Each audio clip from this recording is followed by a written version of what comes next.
Boa noite, mais uma vez estamos aqui no CPEC, respeitando as orientações das autoridades sanitárias, então não temos no ambiente a palestra ao público físico, porém temos aqui a palestra, a exposição para os nossos irmãos desencarnados e também para você que nos acompanha no canal e que de forma amorosa pode compartilhar com outras pessoas. É muito importante que a mensagem do Cristo chegue ao maior número de pessoas, seja deste canal, seja do canal do Nosso Lar, que também tem bons conteúdos. Convido a todos a conhecerem, até o boa noite, que as pessoas que compõem a equipe, os frequentadores, também gravam um trechinho de boa noite, uma mensagem positiva. Então, eu recomendo vocês a conhecerem, tá? E nessa noite a gente vai receber o nosso colega, o nosso amigo, que já esteve aqui fazendo a sua primeira palestra no comecinho deste ano, o José Carlos Cunha. E o pessoal gostou também da palestra dele, assim como da Ângela, da Ana Rita, e a gente fez esse convite e imediatamente nos responderam com a maior alegria de estar aqui no CPEC fazendo essa sequência de palestras. Então a gente é muito agradecido pela essa pronta resposta amorosa desses nossos irmãos do Nosso Lar em Pinhais. Que Deus abençoe a todos os nossos amigos que frequentam aquela casa e também por essa parceria de amizade, de amor e de carinho. E agora vamos juntos, numa só corrente, num só coração, um só pensamento, com força positiva e otimismo, unir nossas mentes em oração a Jesus e ao Pai Celestial. Que o Senhor nos abençoe sempre, que ilumine nossos passos e que a espiritualidade que sempre nos acompanha, que vibra por nós, nos intuam da melhor forma possível e que nós estejamos receptivos às mensagens do alto, colaborando em oração pelos que sofrem, colaborando, levando alimento a quem necessita neste momento, compartilhando o que tem de melhor de si, o amor ao próximo, o amor de si mesmo, o cuidado consigo e com os outros. Estamos aprendendo juntos que devemos amar uns aos outros, de maneira especial, de maneira fraternal, solidária. Nesses momentos é que a gente mostra o que estava adormecido em nós. Alguns já têm isso em suas vidas, que batalham, que se dedicam ao próximo, e nós que estávamos adormecidos recebemos este chacoalhão para que tivéssemos a oportunidade de cooperação no bem. Sejamos a luz, meus irmãos, meus amigos, por onde passares. Ilumina-te e ilumine os outros. Seja um farol de amor, de alegria e de otimismo. E desta forma, com otimismo, com muita alegria, a gente recebe o expositor dessa noite, José Carlos Cunha, do Centro Espírita Nosso Lar. Vou aqui para vocês.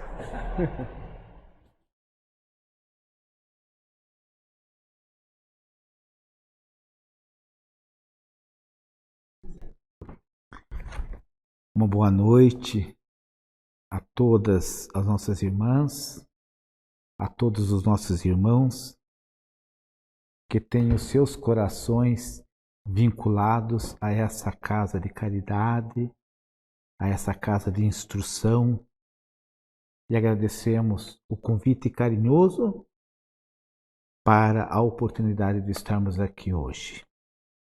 Rogamos a Deus, nosso Pai, que nos abençoe a todos, a Jesus, o nosso Mestre amado, que nos envolva a todos em muita luz, em muita paz e muito amor. A reflexão que trazemos para esta tarde, ela é extraída do livro Vinha de Luz, que é psicografado por Francisco Cândido Xavier e ditado pelo Espírito Emmanuel. Quando nós vamos iniciar a leitura desse livro, tem um prefácio. Quem prefacia o livro é o próprio Emmanuel. Ele dita esse prefácio ao Chico Xavier, na cidade de Pedro Leopoldo, no dia 25 de novembro de 1951. Eu nem era nascido. E ele intitula esse prefácio com uma frase que tem tudo a ver conosco e principalmente o momento em que vivemos. Ele diz assim: brilhe a vossa luz. E nós vamos fazer aqui, baseado nessa leitura, algumas reflexões. O que eu achei assim, que me impactou já no início, é porque se você pega esse livro, você vai iniciar ali o prefácio, e você faz uma prece, tentando sintonizar com a espiritualidade, no momento de recolhimento, momento de silêncio, onde você não quer apenas ler, mas você quer sentir no teu coração, na tua alma, os ensinos que nos são trazidos por Emmanuel, com um desejo sincero e honesto de esforçar-se pela vivência desses ensinamentos. O Emmanuel vai abrir essa mensagem dizendo assim: meu amigo. Está no singular. É como se ele dissesse, se ele iniciasse toda uma caminhada ali, pessoalmente, com quem está lendo o livro. E quando ele diz assim, meu amigo, é como se o Emmanuel estivesse dizendo assim: antes de iniciarmos essa caminhada, vamos definir qual vai ser o nosso relacionamento. Como é que nós vamos caminhar juntos por muitos anos ou por muitas encarnações? E ele vai dizer amigo. E a gente se lembra de Jesus, que ele chamava os discípulos de amigos, de irmãos, e em algum momento ele disse: não vos mais chamo de irmãos, mas de amigos, colocando como uma das grandes qualidades da alma a amizade. E o Emmanuel nos oferece essa condição de relacionamento, a condição da amizade. E ele diz assim, ó, meu amigo, no vasto caminho da terra. E quando a gente lê essa frase assim dele, no vasto caminho da terra, a gente pode dar uma paradinha e refletir sobre a nossa programação encarnatória, que num planeta de mais de 7 bilhões de pessoas, de centenas de países, nós escolhemos o Brasil. Nós escolhemos esta cidade. Nós fizemos ali as escolhas do que passaríamos pela existência baseado nas nossas necessidades evolutivas, nas nossas necessidades de reparações do passado, nas nossas necessidades de ascensão espiritual. E quando estávamos com o planejamento pronto, nós precisaríamos, no mundo espiritual, encontrar alguém que nos aceitasse como mãe, como pai. Sem essas criaturas abençoadas, não existiria encarnação, não existiria nossa oportunidade. Daí está lá como um dos mandamentos divinos honrar pai e mãe. O caminho pela terra é vasto. Estamos na nossa realidade, mas poderíamos estar em tantas situações.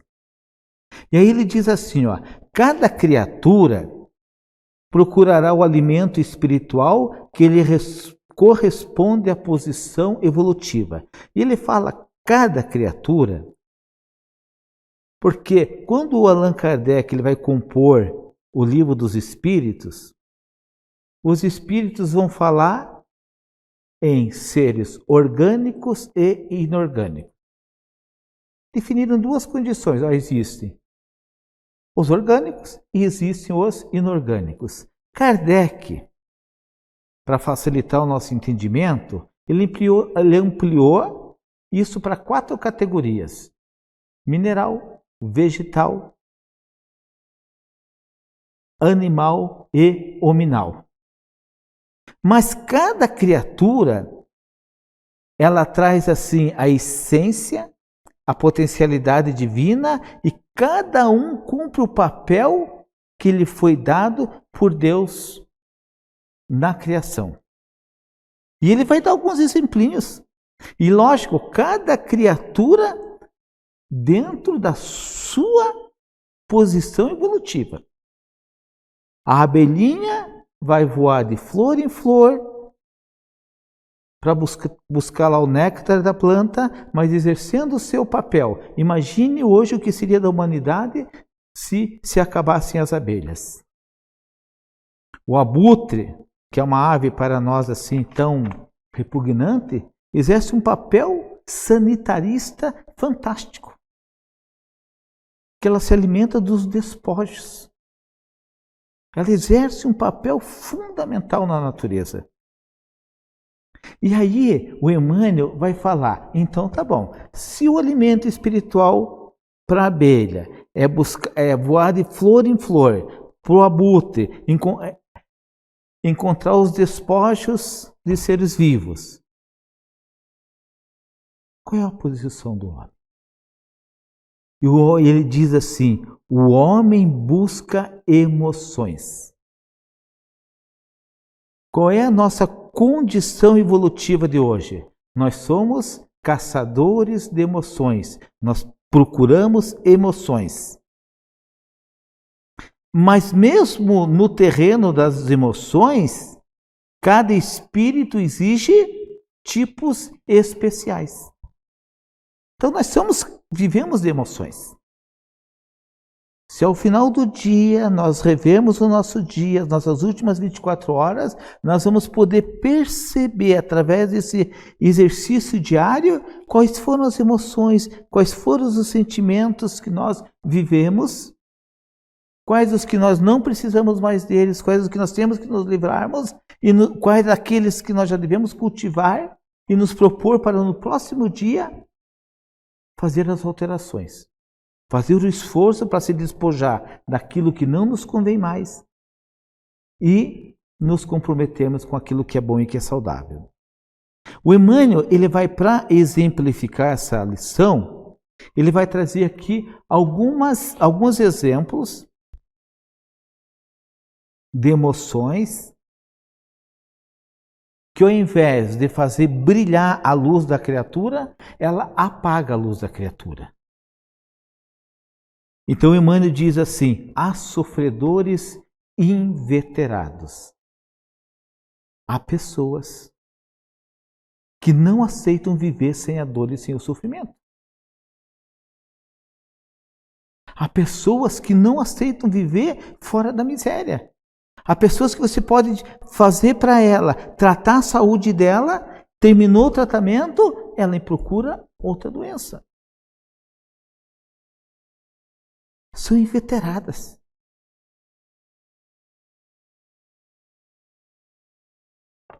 Aí ele vai falar assim também que existem aqueles que são pessimistas, que se enclausuram em nuvens negras. E hoje nós até vivemos assim, nas possibilidades tecnológicas que nós temos, as teorias da conspiração. Há criaturas que você possa oferecer o mais belo, o mais bonito, o mais agradável, o mais edificante, e elas conseguem ver alguma maldade naquilo ali. Para o pessimista, o mundo está piorando. Para o pessimista, o mundo não tem salvação, o mundo não tem solução. E eles se enclausuram nisso, e é uma coisa assim tão interessante, porque o pessimista, ao invés de ele conquistar simpatias, ele vai conquistando antipatias. É difícil você conviver, é difícil você caminhar muitos anos com uma pessoa que só se queixa, que só reclama, que só lamenta, que só maldiz. Uma pessoa que está assim, muito separada da fé e da esperança no futuro. Ele também coloca aqui algumas pessoas que são assim, caçadoras de emoções e que não conseguem sair do campo dos zombeteiros. Né? O Brasil diz que é um fenômeno mundial para conseguir fazer brincadeiras de todas as situações. Eu acho maravilhoso a alegria, eu acho maravilhoso nós rirmos, mas muito complicado quando nós apenas nos tornamos zombeteiros, quando nos tornamos apenas caçadores de gargalhadas, quando alimentamos o sarcasmo. Hoje, na história da humanidade, nós tivemos sempre um problema com o bullying. Eu sempre digo que uma brincadeira só é boa quando ela faz as pessoas que a ouvem ou que participam da brincadeira mais alegres e mais felizes. Mas quando a brincadeira machuca, fere, humilha, não é brincadeira. É uma maldade. Há também os discutidores, que são os contraditores, que apenas sustentam polêmicas infindáveis, polêmicas que não se acabam nunca.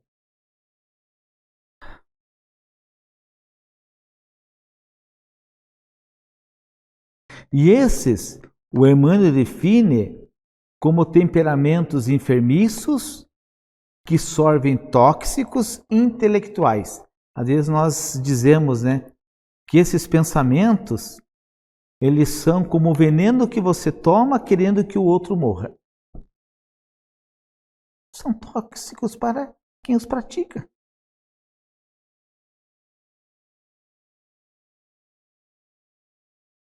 É um veneno. O Rossandro disse, numa palestra dele recentemente, que já é comprovado cientificamente que os tumores, principalmente os tumores de seio, eles estão muito ligados a mágoas que as esposas têm dos seus maridos.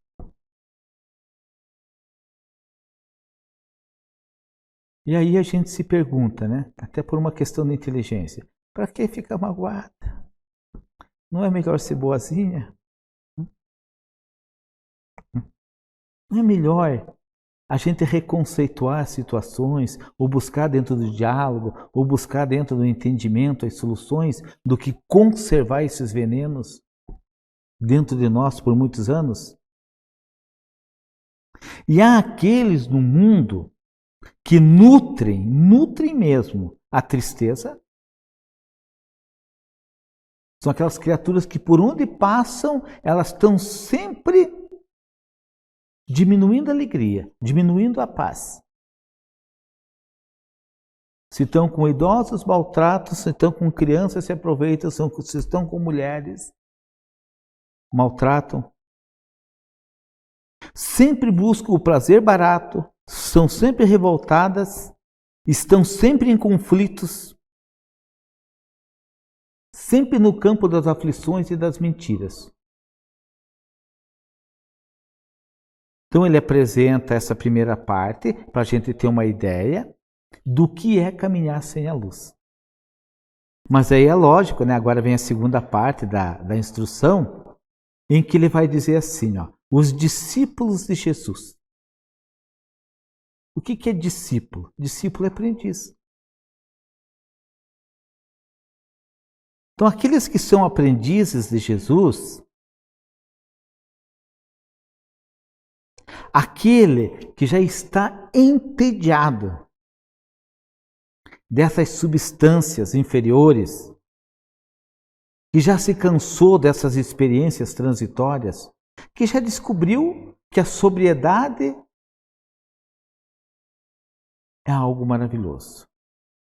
Que a mansidão agrega, ajunta, conquista amigos, simpatias.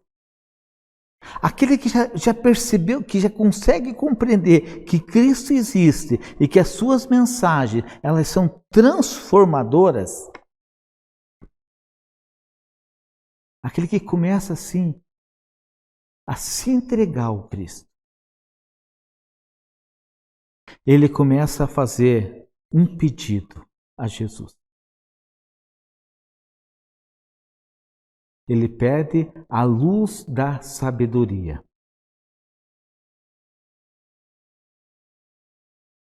E quando nós pedimos a Jesus sabedoria, a luz da sabedoria, é porque em nosso coração, em nossa alma, já há um desejo de aprender e um desejo de semear o amor. Mas nós não queremos mais fazer isso sozinho. Nós queremos fazer isso na companhia do Mestre amado.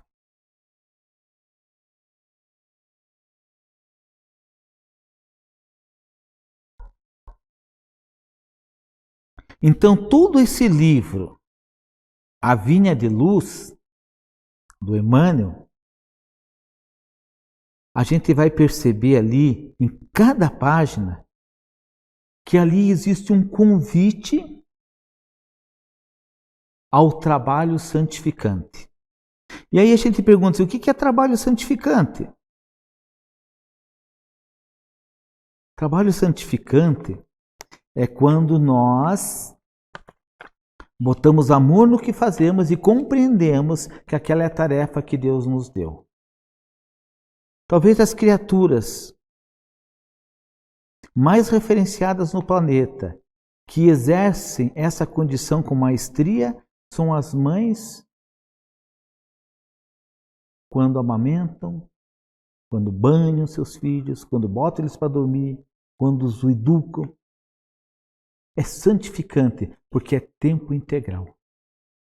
Quando nós compreendemos que o tempo de duração de 24 horas pode ser santificante, que nós podemos aproveitar todos os minutos de forma útil, aí a gente pode dizer que o nosso trabalho é santificante. E aí ele fala assim, planificado no código do amor divino. E agora nós estamos ficando bons, né, em entender linha horizontal, linha vertical, né? Se as pessoas estão infectadas pelas trevas, qual é o tempo da duração da dor e do sofrimento? Quantas encarnações elas precisarão vindo, sofrendo, experimentando? Mas quando ela vai fazer a sua caminhada, colocando nela o amor divino, a linha muda. Porque ele não precisa mais tanto da infecção, tanto da dor. Ele começa a compreender a oportunidade que Deus lhe dá, aonde está de ser útil, e começa a praticar ali o amor. O amor à sua família, o amor ao seu lar, o amor às tarefas do dia a dia. O amor à sua religião, o amor à vida. E ele diz assim, ó, olha só que bom, se a candeia ilumina queimando o próprio óleo, que na época de Jesus eram candeias a óleo, e elas só se iluminavam porque queimavam o óleo, se a lâmpada resplende consumindo a energia que a usina lhe fornece, ofereçamos da nossa vida os imperativos da perfeição para que o ensinamento do Senhor se revele por nosso intermédio, aclarando a senda de nossos semelhantes. Existe aqui uma mensagem muito bonita. Porque o mal, ele é egoísta e orgulhoso. O trevoso quer para si. O trevoso quer, o orgulhoso, o egoísta, ele quer acumular. Ele quer ser maior que os outros. Mas quando a criatura é do bem, não tem sentido ter se o outro não tem. Não tem sentido saber sem poder compartilhar o seu conhecimento. Ele percebe que a verdade não é para si, mas é para todos. E que na condição de fraternidade universal, no ponto de vista que somos todos irmãos, nós começamos a compartilhar. A vivenciar a solidariedade espontânea, a fraternidade universal. E começamos a carregar uma bandeira. Começa a fazer sentido para nós a bandeira que o Espiritismo carrega. Que fora da caridade não há salvação. O Evangelho de Jesus, as mensagens de Jesus, a boa nova de Jesus, ela é o sol da imortalidade que o Espiritismo reflete com sabedoria para a atualidade do mundo. E aí ele diz assim, ó, brilhe vossa luz. Se referindo, nesse brilha vossa luz, àquela parábola da candeia, que Jesus conta, e Jesus encerra assim essa parábola. Assim, brilhe vossa luz diante dos homens, para que eles vejam as vossas boas obras e glorifiquem a vosso Pai que está nos céus. E isso está narrado em Mateus capítulo 5, versículo 16. O amor, aqui ó, a gente consegue compreender uma coisa. O amor é contagiante. O bem é contagiante. Se o mandamento de Deus, primeiro, trazido por Jesus, é amar a Deus sobre todas as coisas, ao próximo como a nós mesmos, nós poderíamos também dizer que nós temos uma necessidade emergencial. Todos nós temos a necessidade de sermos amados. Como é que nós vamos ser amados? Deixando brilhar a nossa luz. Como é agradável caminhar, conviver com pessoas trabalhadoras, honestas, gentis, alegres. Pessoas que sabem dividir, compartilhar e sabem até se sacrificar pelos seus. Quando a gente começa essa caminhada dentro do lar, no nosso local de trabalho, e as pessoas vão percebendo que nós somos doadores, que nós compartilhamos o que sabemos, que nós sabemos compreender a dificuldade do outro, que nós não estamos ali para derrubar, mas para ajudar a levantar, nós somos como a lâmpada acesa lá fora que as mariposas a procuram. Essa luz, ela é extremamente contagiante. Só que ela é intransferível. Não tem como emprestar a nossa luz para o outro. A luz é conquista individual. Não dá para emprestar o amor para o outro. Não dá para emprestar gratidão para o outro. Não dá para emprestar solidariedade para o outro. São todas conquistas individuais. Se a gente for ver todo o esforço do Emmanuel, de sua equipe, todo o esforço da espiritualidade, todo o esforço do espiritismo, é para que a gente simplesmente compreenda que nós temos dentro de nós uma luz divina, perfeita, eterna, mas que está sujeita à nossa vontade de fazê-la brilhar. Que Deus, nosso Pai, nos abençoe e que Jesus, nosso Mestre amado, nos envolva a todos em muita paz. Muito obrigado, até uma próxima oportunidade.